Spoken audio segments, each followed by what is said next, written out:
Monto plus tiamiantsika malagasy Ankafizo ny Monto plus miaraka amin'ny logité. Ankafizo ny logité miaraka amin'ny fromage la vache qui rit. sady matsiro no mampazotomana ho fafinaretan'ny ankohonanao mandroatra tsara sady madio ny lambanao miaraka amin'ny savony Rime. Injato ariary na valonjato ariary. Rime, lay savoninao vita malagasy.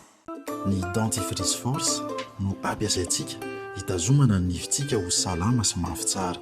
Dentifrice force, nify matanjaka, tsika mamiratra. Dentifrice force manolotra anao ny logité. Telma, safidiko numéro 1 malagasy manolotra ho anao.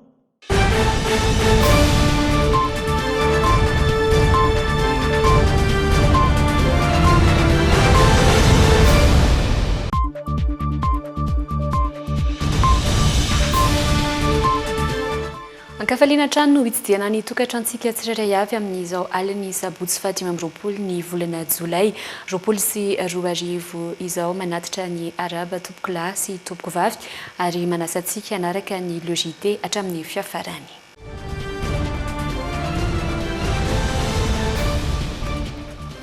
Olona roa izay samy notsaboina teto Antananarivo no namonia indray noho ny Covid-19 raha araka ny fanambarana izay nataony teo anivon'ny CCO androany.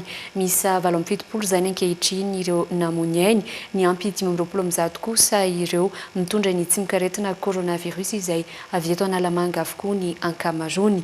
Nisy ihany koa ireo sitrana ankilan'izay dia nitondra afatra ny eto anivon'ny ministeran'ny fahasalamam-bahoaka androany manoloana ny fisiny ireo olona mody marary ka milahatra fanafody ny anivon'ny CSP2 sy eny amin'ny village voara Andotapenaka mitatitra ny antsiprim-baovao mahakasika izany ity fanadihadiana nataon'ny Andry Lalaina Andriamasy Doda Rajarinjato ity. Marary ny coronavirus roa, ny iray notsaboina teny amin'ny hôpitaly Miaramila Soavinandrina, ny iray teny amin'ny hôpitaly Befilatanana nanona moniainy indray. Raha araka ny voalazan'ny mpitondra teny ofisialy ny Fobe Baikona ho any ady amin'ny Covid-19 androany. Ankoatr'ireo dia marary nanana fahasarotana teo amin'ny fitsaboana telo kosa no afaka tamin'izany ka natonga ny antotanisa ny forme grave ho 220 raha 720 izany omaly. Ny ampy 520 kosa ireo olona vaovao voatilo mitondra ny tsy mikaretina coronavirus izay avy eto Analamanga ny maro tamin'ireo 420 be izao. Eto Analamanga ny 420, any amin'ny faritra Vakinakaratra ny 120, faritra Itasy ny anankidimy, faritra Boeny ny 720, Haute-Matsiatra ny anankefatra ary Tsivoafaritra ny anankefatra. Zay zany any momba reo atao hoe tranga vaovao dia tamin'ny toerana nahitana anazy ireo tsirairay avy dia izay no fitsinjarana afaka nozaraina tamintsika. Ankehitriny dia iresaka ny momba ireo sitrana somatsara isika misy 750 sy 200 no sitrana somatsara.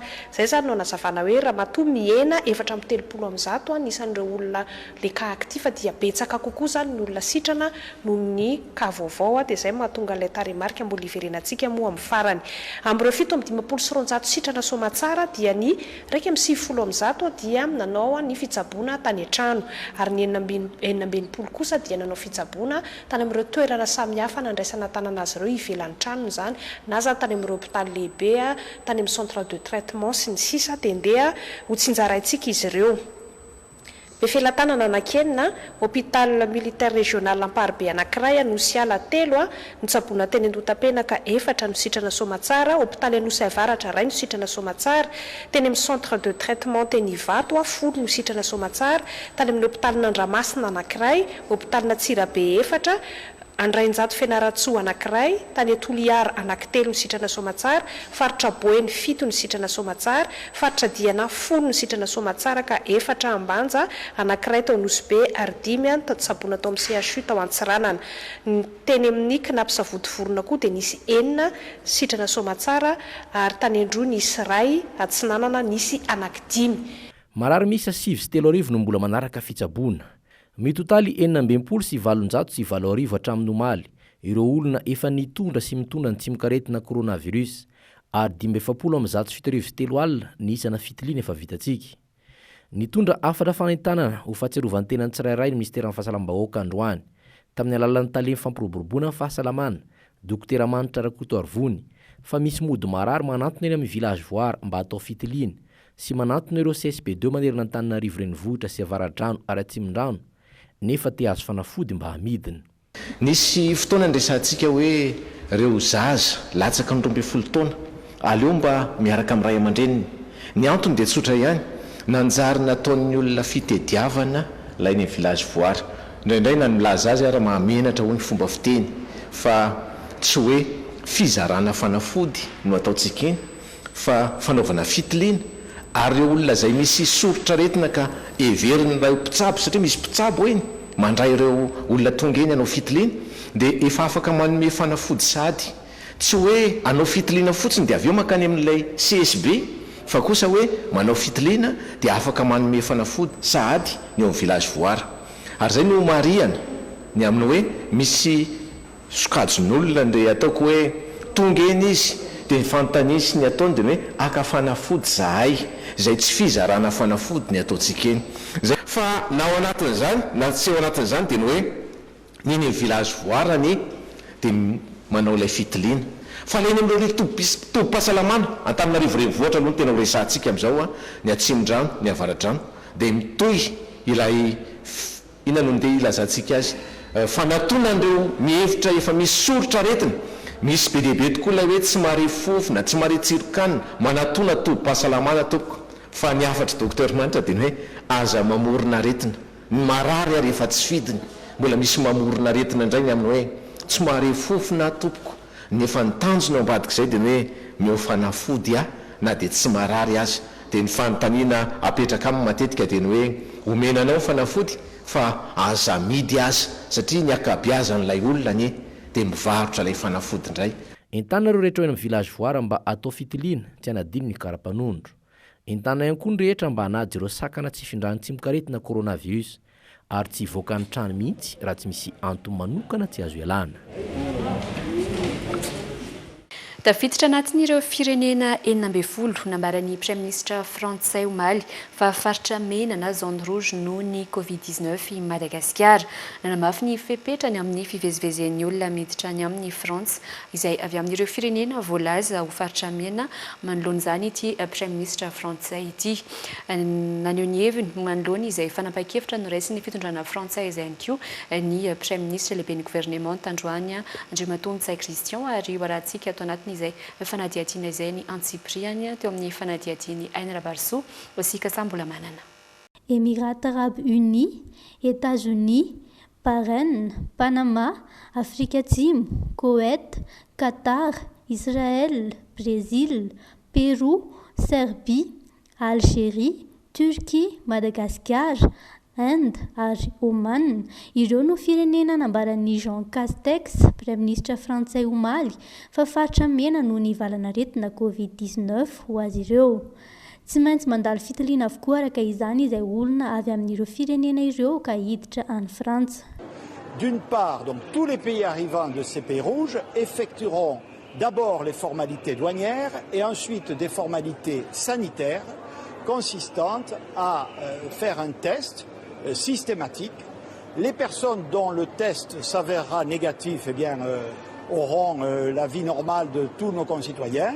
Les autres feront l'objet du dispositif dit de quatorzaine qui va permettre aux autorités sanitaires de les isoler, de les observer et jusqu'à ce que la situation redevienne normale et qu'ils puissent retrouver à leur tour une vie normale. Fantatra fa anisan'izany ihany koa i Madagasikara izay manana antotanisa marary ny Covid-19 miisa 727 ary maty 770 hatramin'ny androany raha ny tatitra ofisialy navoaka ny CCO Madagasikara. Raha oharina ny amin'ireo firenena hafa voalaza ho faritra mena ireo anefa izany antotanisa izany dia azo ambara fa mbola tsy ampy ilazana ny mahafaritra mena ny Madagasikara. Mbola mitohy kosa ankilan'izay ny sidina Air France ary voalaza fa isy pandemia isa 900 voalaza ho ny aingy androany 20 Jolay. tsy anangana saina fotsy Madagasikara satria tsy manaiky resy ny coronavirus hoy ny flo Andry Androany nandritra ny fitokanana ny centre de traitement Covid-19 tetsy Mahamasina. Nambarany ankoatra io fa ho tonga amin'ny herinandro ho avy io ihany koa ilay concentrateur d'oxygène ny ampahany amin'ilay concentrateur d'oxygène miisa 740 izay nafarany fitondrana ary ara-dalana amin'izay ihany koa ny fahatongavan'ireo cargo miisa 2 hitondra fitaovana sy fanafody hatrehana ny coronavirus eto Madagasikara. Miandrandra sy manantena izany avokoa ny rehetra araka izany satria marobe ireo marary mitaraina vokatra izay tsy fampitovitovana izay ka ao mihitsy ireo mamony ainy manoloana izany. Horatsika ny vaovao eo amin'ny sariny misy Razafinjatovo. Novozina tanteraka mihitsy ary navadika ho toeram-pitsabony ireo marary ny coronavirus ny eto amin'ny lapan'ny kolontsaina sy ny fanatanjahantena Mahamasina. Marary 520 no zakany toerana. Ato amin'ny trano ilay ity no anaovana ny fizahana ary mitokana efitra ny lasin'ny vavy. Misy concentrateur d'oxygène sy ireo fitaovana rehetra hiatrehana ny coronavirus ny toerana araka ny fanazavan'ny tompona andraikitra. Aty ivelany araka izao hitantsika amin'ny sary izao no misy ny toeram-pivoahana sy ny toeram-pidiovana. Mandray ny Covid-19 zany hoe marary, misy microbe, misy contamination, dia misy ihany koa zany ny toerana izay fitsaboana sy ny toerana izay fandraharana indrindrandrindra ny plateforme. Dia tsy maintsy nozaraina roa zany ety toerana ity ny antsoina hoe zone stérile, zany hoe ireo fandraharana izay isin'ny plateforme de gestion indrindrandrindra dia natokana ho any aloha ary ny sarana roa ety toerana ety dia na ny fidirana amin'izany toerana zany dia nozaraina anankiroa. Fidirana ho an'ny partie stérile zany dia any amin'ny ilany andrefana ary ny aty amin'ny ilany atsinanana dia natokana ho an'ny marary na fidirana hôpitaly na fitsabona sy fanaovana consultation. Dia aty amin'ny ilany atsinanana zany no sokafana ny vavahady dia aty misy ny marary, aty ny fidirany ambulance ary aty ny fidiran'ireo rehetra mitondra marary fitsaboina eto amin'ity toerana ity. Marihana fa ato ihany koa no foibe ny plateforme nationale de gestion médicale Covid-19 sahan'izy ireo amin'izany ny fandraisana ny antso, ny fanaraha-maso na suivian'ireo marary izay mitsapo tena any an-trano. Eo ihany koa ny famindrana na transfert atao amin'ireo marary izay mampiseho fahasarotana na forme grave any amin'ny hôpitaly. Izy ireo ihany koa no miandraikitra ny fandravonana ireo antotanisa sy ny fandraisana ny mombamomba ireo marary ny coronavirus araka izao fanazavan'ny Flo Rajoely izao. Ny sisin'ny plateforme digitale io dia nafahantsika ankehitriny zany mahafantatra hoe ny olona rehetrarehetra izay voamarika fa mitondra ny tsy nikaretina dia mahazo codification hoe reto ny olona marary androany, firy numéro ny olona io, ovino ny natao test, iza ny anaran'ny olona io, ovino ny teraka, ovino ny hôpitaly, taiza io ny hôpitaly ary ovino ny tokony ho sitrana. Raha sanatria maty dia ovino izy ny maty. Mitondra aretina hafa fa izy. Zay ny ray. Zava-dehibe ny fananana azy. Nambaran'ny filoham-pirenena ankoatra io fa ho tonga amin'ny herinandro avy izao ny andiany voalohany amin'ilay concentrateur d'oxygène 720 izay nafarany fitondrana. Ny ara-dalana amin'izay ihany koa ny fahatongavan'ireo cargo miisa 2 hitondra fitaovana sy fanafody hatrehana ny coronavirus eto Madagasikara. Miandrandra sy manantena izany avokoa ny rehetra araka izany satria marobe ireo marary ny taraina vokatra izay tsy fampitovitovana izay ka nisy mihitsy ireo namony ainy. Tsy anangana saina fotsy Madagasikara satria tsy manaiky ho resy ny coronavirus ho iatran'ny teny Flo Andry Androany nandritra ny fitokanana ny centre de traitement Covid-19 teto Mahamasina. Fa niparitaka be tao amin'ny tambazotra Facebook nanomboka omaly hariva ny filazana fa ho mafimafy kokoa ny fampiarana ny fihiboana tanteraka amin'ny herinandro avy io ka adindray ihany no ahafahana mivoaka noho ny fiparitahany tsy mikaretina coronavirus. Raha nanontaniana ny mpanao gazety mikasika izany Prime Ministre Androany dia nilaza fa Rampitso Alahady 20 Jolay no hitafa mivahoaka amin'ny fahitalavim-pirenena ny tenany mikasika ireo fepetra vaovao izay ho raisina nandritra ny fitokanana ny CTC Mahamasina moa no nitondran'ny Prime Ministre izay fanazavana izay. Eo amin'ny sariny misy Razafinjatovo hatrany no anarahantsika ny antsipriny izay fanadihadiana izay. Vaovao azo farany ity ary olona akaiky tao amin'ny fitondrana no nahazo nazy. Oreo confinement total hony amin'ny herinandro mety ho adiny iray ihany no ahafahana mivoaka fa tena feno marary andrasana ho faty anjatony maro any amin'ny hopitaly kanefa sempotra sy tsy misy fanafody. Tempoziana vary sy fanafody ary izay ilaina rehetra fa tena irongatra ity raharaha ity mety hiteraka korontana ary ny miaramila ivoaka an-dalambe fa ho olana. Io ilay filazana ny paritaka be teto amin'ny tambazotra Facebook nanomboka omaly arivo. Tsy marina ary tsao avokoa ireo voalaza rehetra ireo raha nanontaniany mpanao gazety momba izany Praiministra Androany dia nilaza fa rahampitso alahady no hitafa amin'ny vahoaka amin'ny fahitalavim-pirenena ny tenany mikasika ireo fepetra ho raisina ho an'ny 12 andro manaraka. Nareo ny andro amin'ny alahady amin'izay tsy amin'ny zavatra lazain'ny olona anatin'ny serasera ny tambazotra serasera ohatran'ireny ve ianareo aleo miandro ny alahady atsika dia hitantsika eo ny fanapahan-kevitra ny findram-panjakana mahakasika ny hoe inona no zavatra ho isy amin'ny 12 andro manaraka indray. Ny ijerena akaiky ny sosialim-bahoaka izay no tena andrandrain'ireo rehetra izay sendranay androany. Sahirana ny ankamaroan'ny malagasy ho izy ireo satria efa-bolana izao no tsy zarizary ny fidiram-bola no ilay fihibohany. Misy ihany ny fanampiana avy amin'ny fanjakana saingy tsy mahasehaka ireo fandaniana andavanandro akory. Raha ny fijeriko an'le resaka Covid-19 aloha zany dia tena mirongatra nefa ny filoham-pirenena milaza fa voafeha ohatran'ny hoe mampime ihany ka raha ny tena tiako zany ny fepetra hitako raisina dia miala ny mety amin'ny zalahy ireo satria izao jaly le vahoaka ny lasa daly eraky ny lalana feno tsisy fijerena fampanantenana pokaty sisy zay no ny fieritreretako azy miazy zany zay ny tena tiako zany amin'izao satria tsisy solution ntsony le vahoaka hoe inona ny atao fa zay mihetsika kely dia samborony zalahy sy ataony an'izao nefa ny olona tsisy hohanina.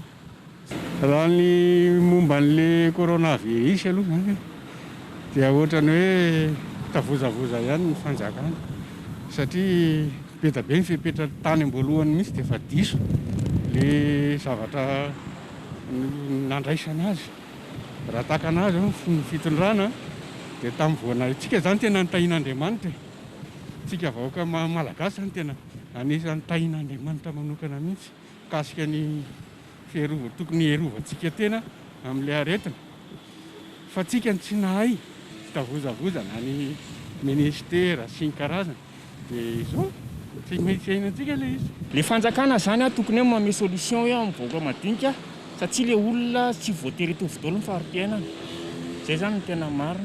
Eny fanjakana aloha efa nisy fotoana hoe manome zao koa hoe ame 3 alina nefa raha diniana le 3 alina tsy ampy dia voatery zany le vahoaka tsy maintsy hoe lasa mitady vola dia afaka mivoaka avy eo fa raha le fanampia fanjakana aloha tsy ampy satria sady mandofa trano ianao mandofa ny jiro eo ihany koa ny fiainana ilaina amin'ny andavanandro dia tena hoe tsy ampy le fanomeza amin'ny fanjakana. Tena mba mangataka amin'ny fanjakana hoe tena ampio arak'izay azonareo atao ny fiainam-bahoaka indrindra amin'ilay faritra tena misy an'ilay valana retina fa tsy za tsy miteny hoe tsisy dikany fa tena misaotra amin'ny fanjakana na ny an'ireny fanampiana ireny kanefa raha ireny tsy ampy amin'ny vahoaka ireny marina hoe tsy zavatra mampy fa tsy ampy ireny ray androany ireny dia lany aleo aloha tonga dia tsolona zay ny marina raha le 3 alina aloha marina hoe fanampiana le izy fa ireny zany le hoe vonjy-tavanandro ka raha atao vonjy-tavanandro ohatriny foana le fiainam-bahoaka dia zava-dozany farany amin'ny fiarahamonina eto ary raha izao no mitohy manaya fa mety misy zavatra hipoaka amin'ny fiarahamonina. Tsara le fihibohana fa tokony hidiadan'ny vahaolana hoe inona ary ny fomba tokony hanampiany any gasy ao anatin'ilay fihibohana. Tokony mba mitady moyen izy sena manaiky efa nisy ilay fizarana fa be dia be any tsy nahazo ny fizarana io ny olon'olo-patatry ny any amin'ny fokotany ny any amin'ny commune reny tena hoe siblendry zareo voalohany nahazo ny vola io fa misy ary olona tena sahirana tena manokana tsy tononoko fa raha any amin'ny fokotaninay le olona tena hoe manana an'le ka tokony ampiana no isan'ny tena tsy mahazo indrindra fa zay fatapatatry zareo ao tsy fantatra moa zany hoe fepetra avy aiza zany ny antony mahatonga an'le olona manao hoe zay fatapatatra ihany no menay ka tena tsy possible fa ny soa zany maty ny olona ny aretina rehefa vahany soa maty ny olona ny tsy fihinanakanina raha amin'izay io tsisy akoatr'izay dia tsy fantatra hoe mety hoe tsy maninona vera maty ny anoanana ny olona raha be isa kokoa noho ny maty ny valana aretina. tsy fantatra afa dia apetraka amin'ny manam-pahefana sy zay hoe ao anatin'ny fitondrana tokony eritreritra an'izay io zavatra io voalohany indrindra tokony mba jerena voalohany aloha jereo madinika ho an'ny manana ny tsisy problème any miopoka zara ny ara tsy miasa izy fa midy ao an-trano ny sakafo fa ho an'ny mahantra kosa tena sarotra tena sarotra marina fa mivavaka tsika tena mivavaka Andriamanitra tsy mamela tsika irery fa misy action koa tokony ataotsika ao anatin'izay. Ampafantarina antsika fa ny Premier Ministre lehiben'ny gouvernemanta Christian Tsay no hita fa amin'ny vahoaka malagasy mikasika ireo fepetra ho raisin'ny fanjakana ho amin'ny 12 andro manaraka ao anatin'ny ady atao amin'ny valanaretina Covid-19 eto Madagasikara. Amin'ny valoralina ny tena no ivahino amin'ny fahitalavim-pirenena rahampitso alahady 20 Jolay. Fa nodimandry omaly Dany Rabemananjara ilay mpanentana fandarana tao amin'ny RNM, izy no namorona ny fandarana ampitapitao sady mpanentana izany niaraka tamin'ny Davidson Evarista izay efa nodimandry ihany koa. Ankoatra azy dia fantatra ihany koa fa maty omaly alina Dadatoa Andreas Richard toniany WB ao Ankaramalaza. Fanampim-baovao entiny Andrelena Andriamasy Dotarajarinjato. Nendosy ny fahafatesana alina teny amin'ny trano fonenany teny Ambohimanarina i Dany Rabemananjara, mpanentana fandarana tao amin'ny RNM. Isana fantarana maro azy ny fandarana ampitapitao, ilay fandarana isanandro amin'ny 10 ora ka hatramin'ny 12 ora, ampidirana ny solitenan'ny RNM na TVM any amin'ny distrikt ananerana Nosy mba ilazana izy ireo ny vaovao any aminy. Fandarana izay niarahana nentana tamin'ny Davidson Evarista izay efa nodimandry ihany koa.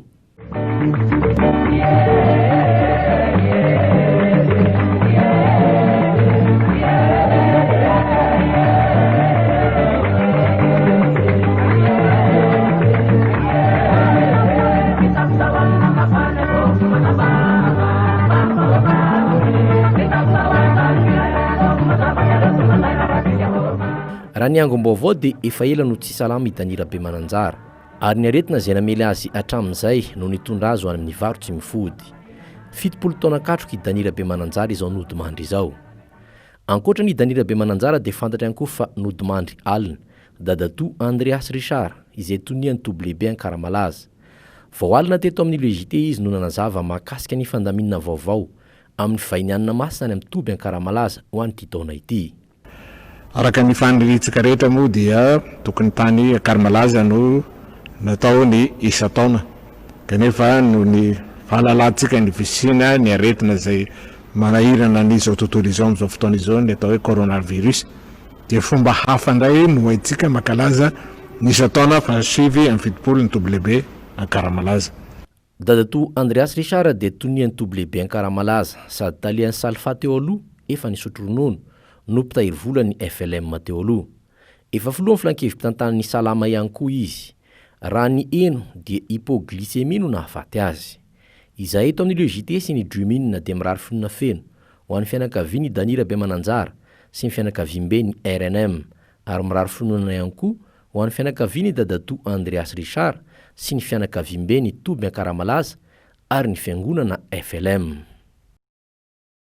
Hatramin'ny antomboan'ny valanaretina Covid-19 teto Madagasikara, ny tombo ary lasa tsy maraka intsony azy indraindray ireo mpampanofa fiara mpitondra razana. Sarotra ho an'ireo mpiasa araka izany fanatanterahana ny asany noho ny taotry ny Covid-19. Nilaza tahaka izany ihany koa ireo mpanamboatra vatapaty izay tafaresaka tamin'ny Ainarabarisoa sy Kasambolamana androany fa tsy 2 na 3 isanandro toy ny mahazatra intsony ny vatapaty amboarin'izy ireo isanandro fa efa mahatratra mihoatra hatrany amin'ny 12 mifanohitra amin'ny antotanisa ofisialy araka izany tahampahafatesana eny anivon'ny fiarahamonina amin'izao fotoana izao. Miisa 7 hatramin'ny androany ny isan'ireo maty ny tsy mikaretina coronavirus araka ny tatitra navoakan'ny CCO. Etsy ankilany milaza ho tsy maraka nefa ireo korbiara sy mpanamboatra vatapaty eto andrenivohitra. Tsy voafaritra ny nahafaty ireo olona, saingy afaka hitarafana sahady ny tsy fitovian'ny isa ofisialy sy ny tena zava-misy izao tranga izao. Toraka izany koa ireo mpanamboatra vatapaty, nandritra ny 2 herinandro farany teo araka ny nambaran'izy ireo dia tafiakatra 10 hatramin'ny 12 isanandro ny vatapaty amboarin'izy ireo raha 2 na 3 isanandro izany teo aloha. adiny ray eo no avy tany izy ireo ny vatapaty iray ary arakaraka ny habeny razana ny sarany. Raha tamin'ny fiainana andavanandro zao a dia vitsivitsy izy fa zao confinement zao lasa betsaka izy. Isanandro zao teo amin'ny 2 teo nita fa zao mahatsatsa 10, 12.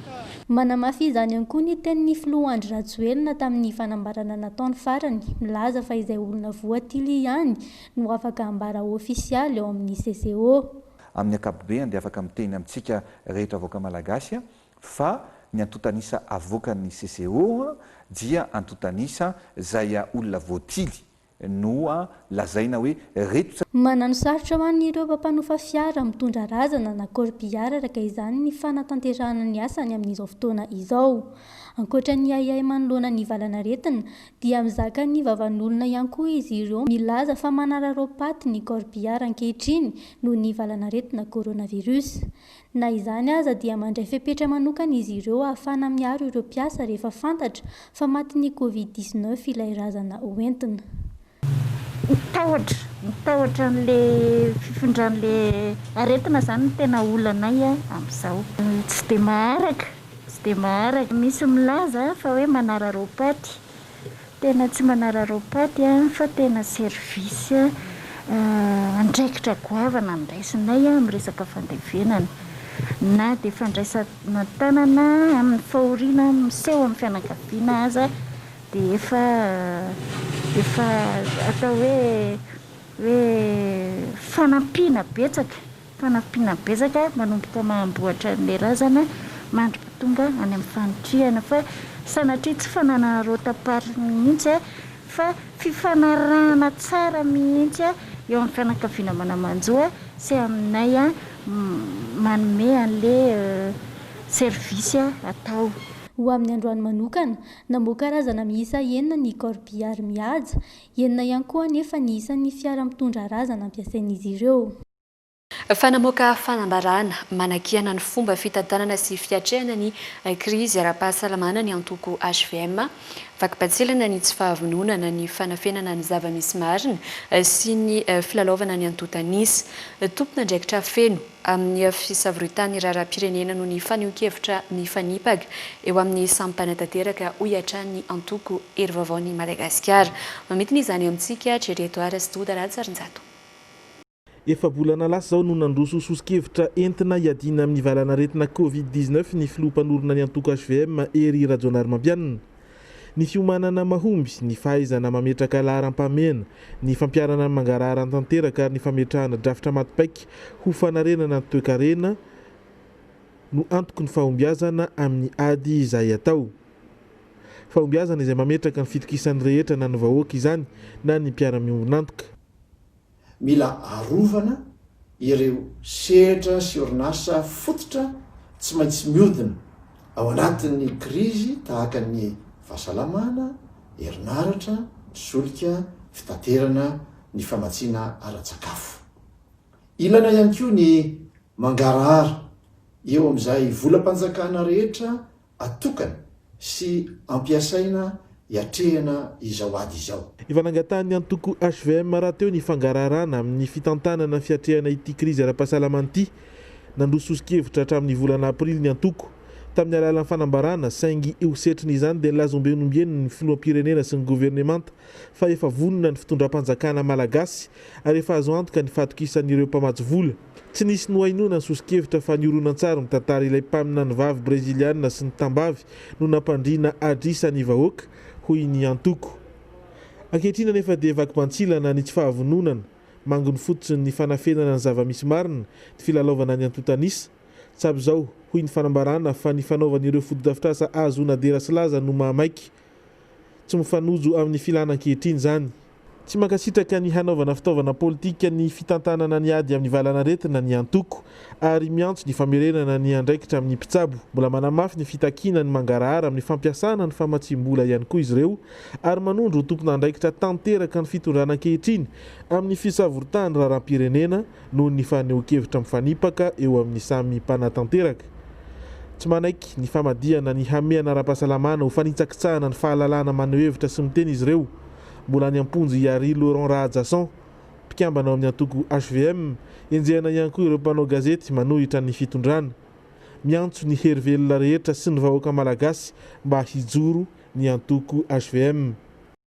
Eo amin'ny maresaka iraisam-pirenena dia mienjana ny tady eo amin'ny fifandraisana États-Unis sy Pékin amin'izao fotoana izao taorian'ny fampanakatonana consulat sinoa tao Houston any États-Unis dia nampanakatona consulat américain iray ihany koa ry zareo sinoa samy mifanendrika ho tompon'andraikitra amin'ny krizy misy ankehitriny ny firenena rotonta. Les employés chinois avaient 3 jours pour faire leur carton. Hafatra ho an'ireo diplomaty sinoa mba hampitsaharany ny fitsiklovana ara-toekarena no nataon'ny États-Unis. Nomena 3 andro ireo mpiasa ny consulat sinoa tao Houston ao Texas any États-Unis. Voaja ny feptaona ary efa tafiala tao avokoa izy ireo ny zoma lasa teo. Nanome baiko ny hialana tao amin'ny consulat sinoa i Washington ny talata teo. Apangay ny olarana voalohany amin'ny fitsiklovana sy ny halatra zava-bity ireo sinoa na ilay propriété intellectuelle. Hosetrin'izay nanome baiko ny anakatonana ny consulat américain ao Chengdu ireo sinoa, tanàna iray misy mponina 12 tapitrisa ao atsimo andrefany Chine. Napangay ny mpitondra teny avy ao amin'ny ministera ny raharaham-bahiny sinoa amin'ny fitsabahana amin'ny raharaha manokan'ny sinoa ireo amerikanina. Mbola mipetraka hatrany aloha ny masoevo amerikanina ao Pékin miaraka amin'ny consulat miisa 5 manerana ny Chine sy iray hafa any Hong Kong. Manamafy ny fianjanan'ny tady eo amin'ny fifandraisan'ireo firenena rotonty ity mitrango ity. Efa eo ny fifaninanana amin'ny ara-barotra sy ny fifanendrikendrehana ho tomponantoka tamin'ny fiparitahan'ny valanaretina coronavirus. Sur l'origine du coronavirus. Vavaon'ny trangam-piarahamonina tonga nao fisavana tranona sinoa iray teny antomadinika ny polisy avy ao amin'ny boriboritany voalohany androany maraina nosakana ny mpiambina vavahady anefa izy ireo ka tsy maintsy nanao ny fomba rehetra nidirana atao amin'ity trano ity. Namoaka alika masika vokatra izay ilay mpiambina vavahady ka voaterina napoaka basy kosa ireo mpitandro filaminana. Raha antsika tao anatin'ity fanadiadiana nataony anarabary sosy ka sambola manana ity ny antsipriany izay zavan-tranga teny an-toerana izay. Nanao fisavana teny amin'ny fokontany Antomadinika androany maraina ny polisy avy ao amin'ny boriboritany voalohany. Tokantranona sinoa iray aiahina ho manafina devizy na sokatra no nanatanterahan'izy ireo izany. No ny tonga teo am-bavahady anefa ireto farany dia nosakana ny mpiambina vavahady na dia efa niaraka tamin'ny lehibe ny fokontany aza. Voatery niditra ankery tamin'ny alalan'ny fanapitsohana ilay vavahady ireo polisy. Namoaka alika masika ilay mpiambina ka tsy maintsy nanapoaka basy ireo mpitandro filaminana iarovana ny tenany sy ampitahorana ilay alika. Vao maraina dia tonga ry zareo ny atsoa hoe anatrika perquisition zay dia tonga zay ilay izy. Mivelesiny zareo satria tsy nentina mory zareo le sinoa dia zareo amin'izay no forsena fakina zany varavarana dia ny savo atao zareo misavo izy. Za tsy mana zavatra ny savaina fa juste na natsoina ana. Tafiditra ihany ireo mpitandro ny filaminana sy ny sefokotany taorian'ny fifandonana izay naharitra fotoana maro. Tsy nahita ninona tao an-tranon'ilay sinoa nefa izy ireo raha ny nambaran'ireo mpitandro filaminana. Nanamafy ihany koa ny lehiben'ny fokotany fa tsy manana ayay amin'ireo sinoa ireo hatramin'izay nipetrahany teny amin'ny fokotany Antomadinika. Ny fiamoran'ireo datin'ny fanadina-mpanjakana no antony nampiamotra ihany koa ny datin'ny fifaninanana idirana ao amin'ny sekoly miaramila pirenena ho an'ny taom-pianarana 24 raika amby 24 araky ny fanazavana izay nentin'ny jeneraly Andriamasinmanana William mpandrindra eo anivon'ny etamajorony tafika malagasy. Ho an'ireo izay maniry ny mbola andray anjara amin'ny fifaninanana dia tsara kosa ny mampafantatra fa amin'ny zoma 4 septambra izao no farafanaterana ny antota taratasy. Nahemotra ny daty hanatanterahana ny fifaninanana idirana amin'ny sekoly miaramila pirenena na CMP ho an'ny taom-pianarana 22 sy 1 raha ny fanazavany jeneraly Andriamasinmanana William mpandrindra eo anivon'ny etamajorony tafika malagasy dia noho ny fiamorana ireo daty hanatanterahana ny fanadina-mpanjakana no antony tsy maintsy nanemorana izany. Manankery hatrany kosa ny antota taratasy efa napetraka ireo mpiadina ary ho an'ireo izay maniry ny mbola hifaninana dia amin'ny zoma 4 septambra izao amin'ny 5 no farafanaterana ny antota taratasy fandraisana anjara. Maria Netona no izany fa lasa tahaka izao ny daty anaovan'ireo adina rehetra. Hampana fampianarana kapobeny sy idirana amin'ny kilasy faharoa izany sy ny taona voalohany ao amin'ny fampianarana teknika dia isy fiovana tahaka izao. Ny fotoana fampivondronana dia atao ny alatsinainy faraka amin'ny 20 septambra taona 2021. Ny fizaham-pahasalamana dia ataony talata 20 septambra 2021 sy ny alarobia 20 septambra 2021 raha mbola misy tsy vita amin'ny andro talata eo. Ny fanana taranja ara-panatanjahantena sy ny adina psikoteknika ho an'ny fampianarana teknika dia ataony alakamisy 20 septambra 2021 sy ny zoma 20 septambra 2021. Ny adina tsohatra kosa dia ataony talata 20 septambra hatramin'ny larobia 30 septambra. Tsahivina hatrany fa ho an'ireo mpiady ny eto Antananarivo sy ny manodidina dia eny amin'ny atamazorony tafika no anaterana ny antota taratasy ary ireo any amin'ny faritra kosa dia any amin'ny faritany ny miaramila teo aloha no anateran'izy ireo ny dossier. Isan'ireo zava-maniry manana andraikitra lehibe eo amin'ny tontolo iainana sy eo amin'ny fiainan'ny olom-pirenena indrindra fa ny toe-karena ny alaonko na ny mangrove. Ananantsika betsaka izy ireny saingy simba sy ringana tamin'ny ampahany betsaka ihany koa sady vetivety tato anatin'ny taona vitsy. Manazava misimisy kokoa mikasika izany ity fanadihadiana nataony Androlany Andriamasy Doda Rajarinjato ity. Roa isanjato ny alaonko misy maneran'izao tontolo izao dia eto Madagasikara avokoa. Potika tanteraka tao anatin'ny 10 taona monja nefa ny 7 isanjaton'ireo. Manana andraikitra lehibe sy goavana eo amin'ny tontolo iainana sy ny ara-toe-karena ny alaonko, raha tsy ilaza fa tsy ny fisiana drakaka amin'izy ireny. Ny drakaka izay isa mampalaza sy ananantsika maro. Ny alaonko ihany koa dia mitazona ny tany sy manampy morontsiraka hitazona ireny fasika ireny mba tsy hiakara ny hahavon'ny ranomasina. Iankina ny jono ihany koa ny alaonko satria raha hektara amina alaonko dia ahafahana mitazona sy manome trondro iray taona ho an'ny olombelona ataony sakafo na amidin'ny mponina izay misitraka izany. Mila rovana noho izany ny alaonko. Ny taonany rehetra mba hiaro ny alaonko ny ministra ny tontolo iainana sy ny fandrosoana Lovainjafy Androany tao anatiny 4 taratasy nalefa no avoaka malagasy amin'ny fankalazany ny andro-erantany ho an'ny alaonko. Natao ministeran'ny tontolo iainana sy fandrosoana Lovainjafy lohalarina tamin'ny fandaranasany raha teo ny fambolena alaonko manerana nosy. Nambara ministra raha nirina Vainala fa amboly onko ao anatin'ny velaran-tany 10,000 hektara ministera iadidiny amin'ity taona ity mba hanarenina ireo efa simba. Fa lafim-baovao hafa tanteraka mihitsy kosa indray no ndeha amaranantsika ny fiarahana ny fampalalam-baovao amin'ity alina ity nakary ny diplomaty Wilson Stewart masoivon'ny États-Unis eto Madagasikara ovady ny ministry ny mponina Lucien Irma Narimamy no tanterahina androany ny fisoratam-panambadian'izy ireo ka ny ben'ny tanàna n'Antananarivo Naina Andriatsitoaina no nanatanteraka izany sy nitsodrano azy mivady. Arak'izany dia izaha eto amin'ny Droinina sy ny LEGT dia miarahaba azy mivady ary mirary tokatrano sambatra ihany koa ho azy ireo. Dia ny vaovao ihany koa no mamarana tanteraka ny LEGT tamin'ity alina ity ankasitrahana feno isika ampijery tsirairay avy tany tokatrano tany niaraka taminay isaorana ihany koa ny ekipa rehetra manome fotoana anao hatrany ny sampana fampalalam-baovao eto amin'ny Droinina. Ny tena kosa dia mametraka ny veloma ho amin'ny manaraka indray veloma tompoko.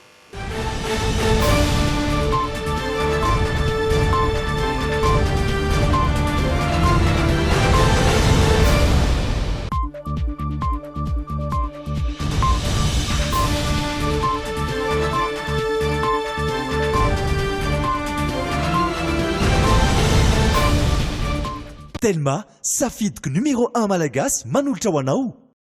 Mandroatra tsara sady madio ny lambanao miaraka amin'ny savony Rim. 100 ariary na 20 ariary. Rim, lay savoninao vita malagasy.